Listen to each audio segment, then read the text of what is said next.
was your life after the war ended? I mean, after you were Well, depressed it was where you went.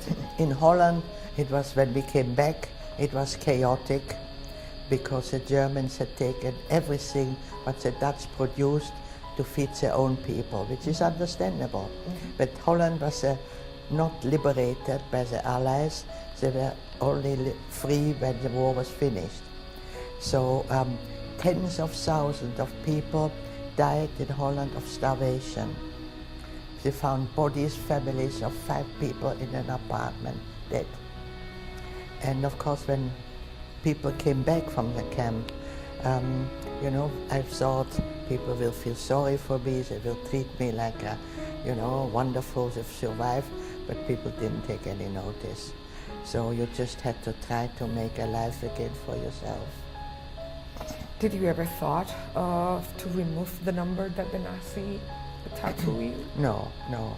This is something part of me now. And you know, unfortunately, there's so much proof of what has happened, people who deny that the Holocaust ever happened.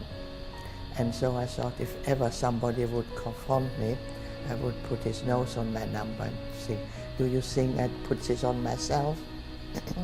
No. So it is part of me. There were some people after the war who had it removed, but it meant a skin graft. So, you know, that was just... Why your mom and you decide to return to Amsterdam? Well, my mother would never set foot in Austria.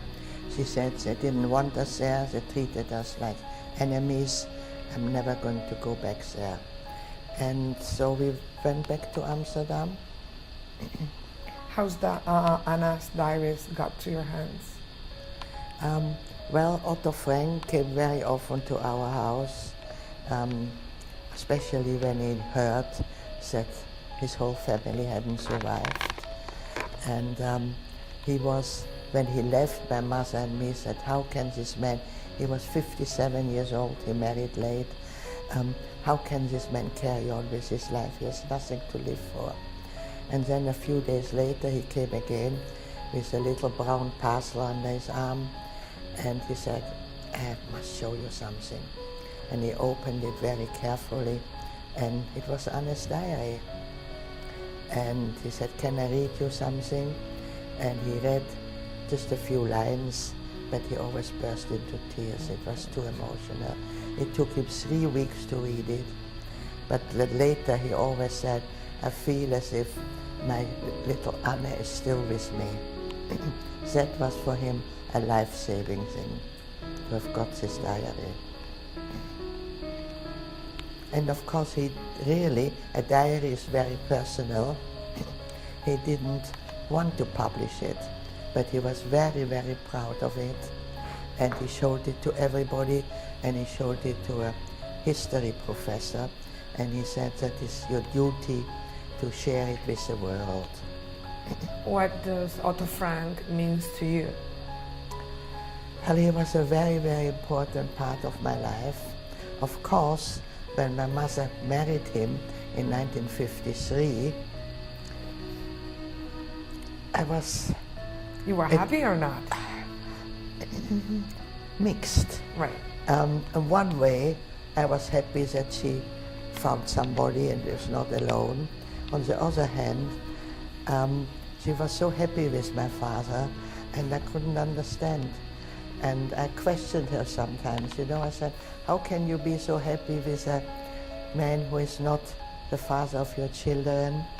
And, you know, it was, but he was a particularly wonderful person. And we have 3 daughters, and he was a wonderful grandfather to them. Because, you know, in Holland we had no family whatsoever. So we sort of had again a family. And Otto, he really treated them as his own grandchildren. He always had the photos of them in his breast pocket, and he always showed them my 3 little granddaughters. And they always took one of the children on holiday with them so that they could get to know them better. They were really wonderful. After everything you lived, have you been able to recover your faith? You know, that's a bit of a longer story. I wanted, this is the aim of, well, I love children, and I wanted a family, a big family, football team. Okay. And I went once, I was not allowed to work in England. We went to England, and so I went to courses of theology and things like that.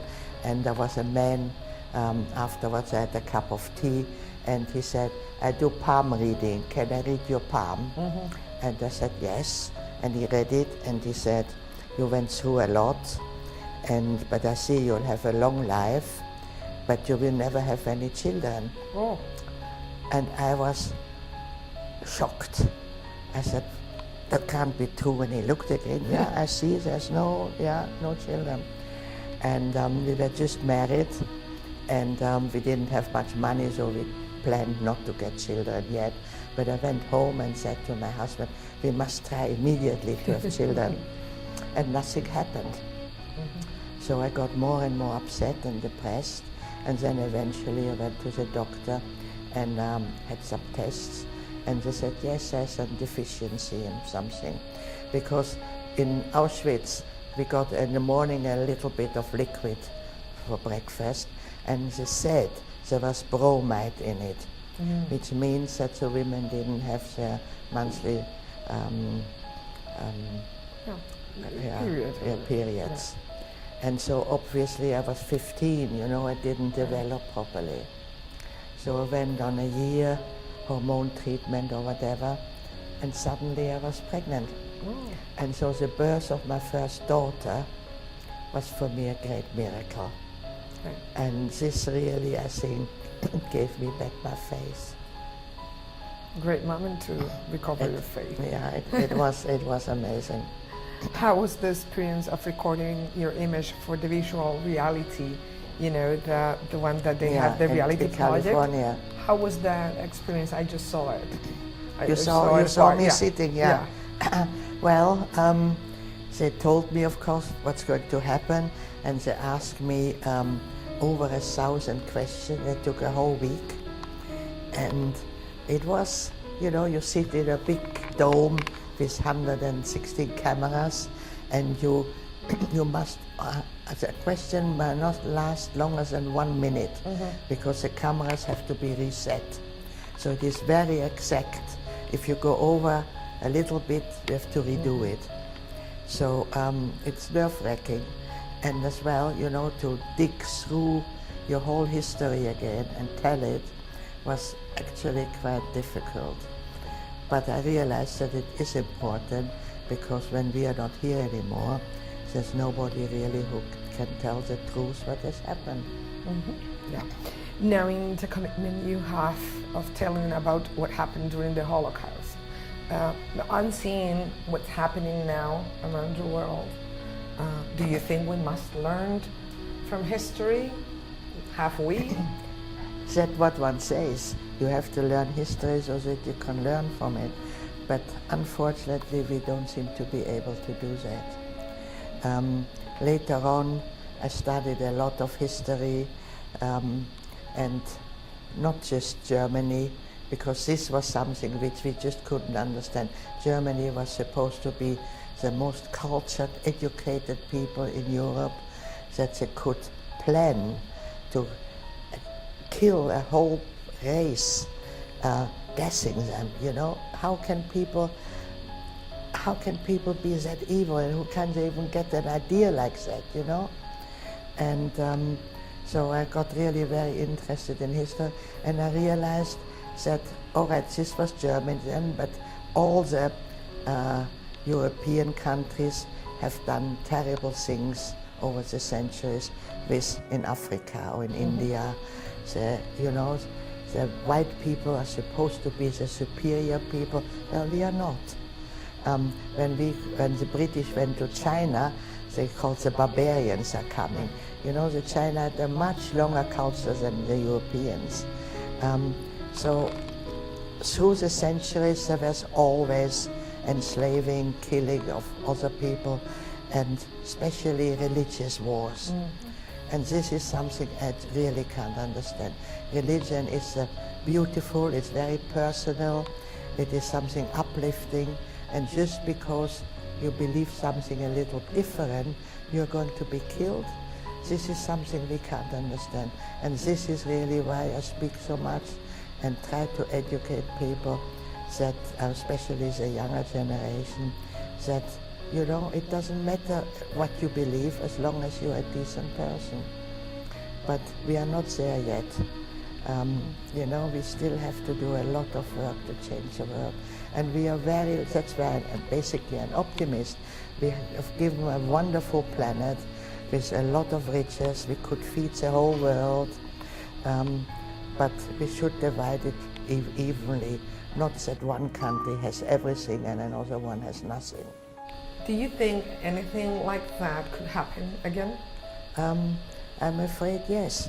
Different ways, different people, attacking different people possibly, but yes, this is what happened through the history, and I don't really see why it should stop suddenly, unless we really change our attitude considerably. This is really what we have to try to do, to realize that all people are equal and we have no right to condemn anybody who has a different skin color or a different religion or live a different way of living. We have to give everybody the same rights and the same chance in life.